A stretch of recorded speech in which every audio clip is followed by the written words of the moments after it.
ஒரு பழமொழி நினைவுக்கு வருகிறது.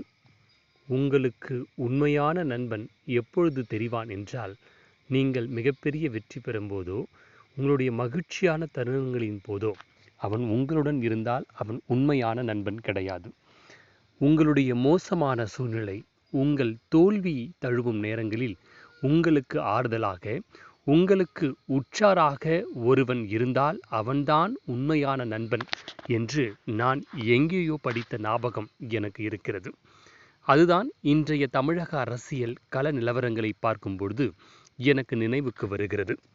சரியாக 2016ஆம் ஆண்டு ஜெயலலிதா சிறிய சிறிய கட்சிகளை வைத்துக்கொண்டு தனித்து போட்டியிட்டு வெற்றி பெற்ற சட்டமன்ற தேர்தலுக்கான நேரம் 2016.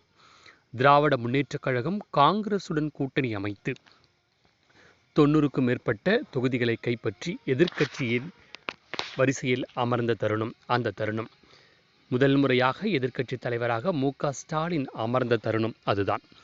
அந்த சமயத்தில் விஜயகாந்தின் தலைமையிலான மக்கள் நல கூட்டணி, விடுதலை சிறுத்தைகள் கட்சி, மார்க்சிஸ்ட், கம்யூனிஸ்ட், தமிழ் மாநில காங்கிரஸ், மதிமுக போன்ற கட்சிகள் எல்லாம் இடம்பெற்று திமுக, அதிமுகவை கடுமையாக விமர்சனம் செய்து எதிர்கொண்ட தேர்தல் 5% வாக்குகளை மட்டுமே கைப்பற்றி அனைத்து தொகுதிகளிலும் படுதோல்வியை சந்தித்த ஒரு கூட்டணி. ஏன் அந்த கூட்டணி அடுத்தடுத்து வருந்த தேர்தலில் இல்லை? அதற்கான காரணம், அந்த கூட்டணியால் எந்த கட்சிக்கும் பலன் கிடையாது, எந்த கட்சிக்கும் பிரதிநிதித்துவம் கிடைக்கவில்லை. எனவே தோல்வியை தழுவிய கூட்டணி தொடர்ந்து அரசியல் களத்தில் இயங்குவது சரியானதல்ல. இன்னும் தெளிவாக சொல்ல வேண்டுமென்றால், விஜயகாந்தால் திருமாவளவனுக்கோ, மார்க்சிஸ்ட், கம்யூனிஸ்ட், தமிழ் மாநில காங்கிரஸ் வைகோவிற்கு அந்த தேர்தலில் மிகப்பெரிய ஒரு பலன் கிடைக்கவில்லை என்பதுதான் உண்மை. அதன் பிறகு ஜெயலலிதா மரணம், கருணாநிதியினுடைய மரணம், ஜெயலலிதா மரணத்துக்கு பிறகு அதிமுகவின் மோசமான சூழ்நிலை, கருணாநிதியின் மரணத்துக்கு பின் ஸ்டாலினுடைய தலைமை, இதுதான் நம்மை காப்பாற்றும் என்று இவர்கள் பாஜகவுக்கு எதிரான கொள்கை கொண்ட கூட்டணியாக உருவத்தை மாற்றிக்கொண்டு நகர்ந்தார்கள் 2019 நாடாளுமன்ற தேர்தலில். 2019 நாடாளுமன்ற தேர்தலில் மதிமுக ஒரு தொகுதியை கைப்பற்றியிருந்தது. மாநிலங்களவை ஒரு பதவியும் வைகோவுக்கு வழங்கப்பட்டது. அதே போன்று இடதுசாரிகளும் 2 நாடாளுமன்ற தொகுதிகளை கைப்பற்றியிருந்தது. அதே போன்று வைகோ நம்முடைய திருமாவளவன் அவர்களுக்கு 2 நாடாளுமன்ற தொகுதிகள், ஒன்று பானை, மற்றொன்றில் சூரியன் சின்னம் விழுப்புரம் சிதம்பரத்தில் வழங்கப்பட்டு வெற்றி பெற்றார்கள்.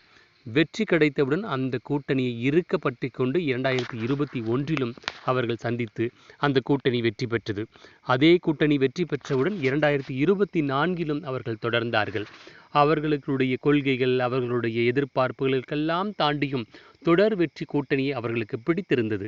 ஆனால் 2026 திமுக தோல்வியை தழுவியவுடன் சரியான கூட்டணியை நோக்கி நகர்கிறார்கள்.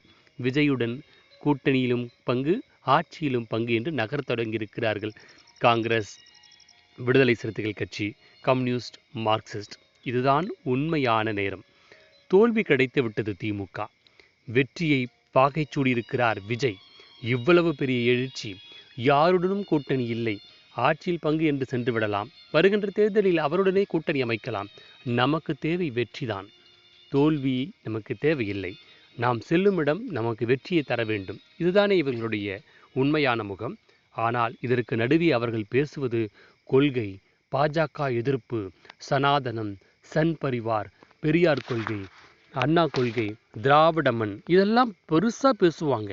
ஆனால் இவங்க எல்லாருக்கும் தன்னை காப்பாற்றி கொள்ள ஒரு சரியான இடங்கள் தேவை. இவர்கள் அனைவரும் தங்களுக்கான முக்கியத்துவம் ஒரு இடத்தில் கொடுக்க வேண்டும். இவர்களால் அந்த கூட்டணி பயன் பெறுகிறதோ இல்லையோ, அந்த கூட்டணியால் இவர்களுக்கு பயன் அதிகமாக கிடைக்க வேண்டும். அதை தான் இவர்கள் விரும்புகிறார்கள். அதனால்தான் இவர்கள் அனைவரும் விஜயை நோக்கி நகர்ந்து கொண்டிருக்கிறார்கள். மிகவும் தெளிவாக சொல்ல வேண்டும் என்றால், இவர்களெல்லாம் அரசியலினுடைய ஒட்டுண்ணிகள். அதுதான் சரியான வார்த்தை. சாருண்ணிகள், ஒட்டுண்ணிகள் என்று கூட சொல்லலாம். இவர்கள் மற்றவரை சார்ந்து வாழ வேண்டும். அப்பொழுது மற்றவரை சார்ந்து வாழ்ந்திருக்க வேண்டுமென்றால் தான் சார்ந்திருக்கும் நபர் வலிமையாக இருக்க வேண்டும். அப்பொழுதுதான் நம்மளால் அரசியல் செய்ய முடியும்.